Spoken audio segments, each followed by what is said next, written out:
Hi, my name is April Gaddy, and the theorist that I had was Erich Fromm. And Fromm's theories seem to stem from religious beliefs. He used the story of Adam and Eve to talk about how they were brought to consciousness through their own actions, and how they established moral values instead of yielding to authoritarian moral values.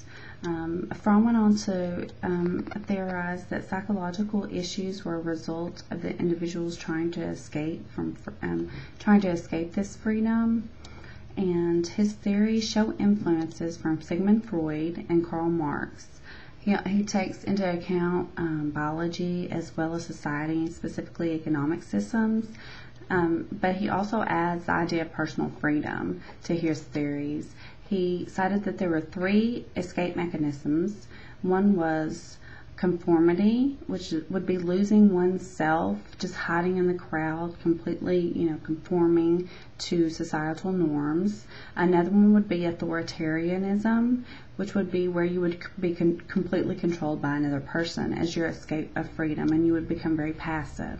The other one was destructiveness, which would be like an escape from freedom in the way of like eliminating others. And you can see that in criminal behavior, and if someone turns it inward, you could see it in signs like suicide, for an example. Specific to humans was this thought that not only do we have to survive as a species, but we're having to try to prevent insanity.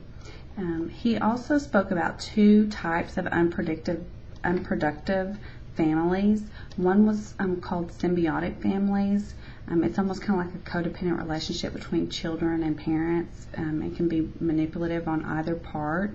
The other one that he spoke of was called withdrawing families, and it could be either like a cool indifference where the parents would have high expectations and would have punishment, for the child's own good, or like the modern family where the children would be equal to the parents, and it kind of makes it a parental indifference where there's not a lot of authority, so the child might look to peers or TV as their guidance. He also cited 5 personality types, which he called orientations. And not on the extreme, I'm just going to kind of cover in the middle some of the characteristics that might go along with those. There's receptive orientation, where people get what they need.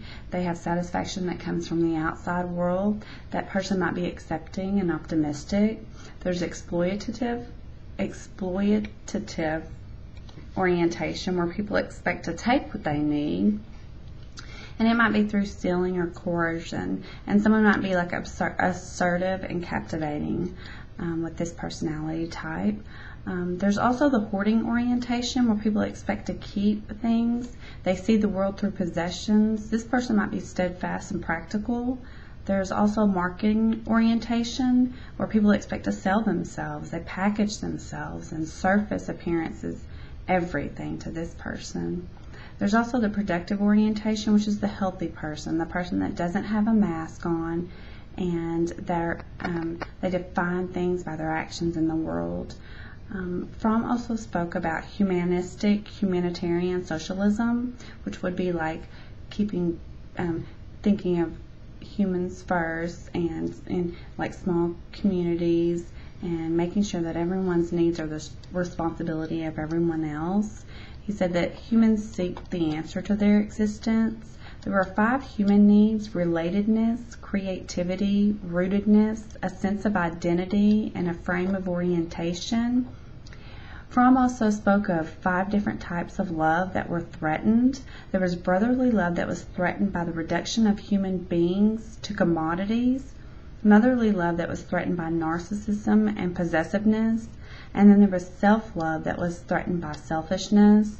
There was the love of God that's threatened by the concept of God as an idol, and then erotic love, which was threatened by the absence of tenderness. Fromm's view points to an idea that a healthy capitalist economy, one that measures success in material terms, will create people that give less love, therefore making more unhappy people because the system does not operate on a humanitarian basis. I did look up the information in the website that was provided, but also I looked up an article in the e-library by Neil Clark, February the 14th, 2005, entitled How We Forgot the Art of Loving, and it was by it would be found in the New Statesman. All right, thank you.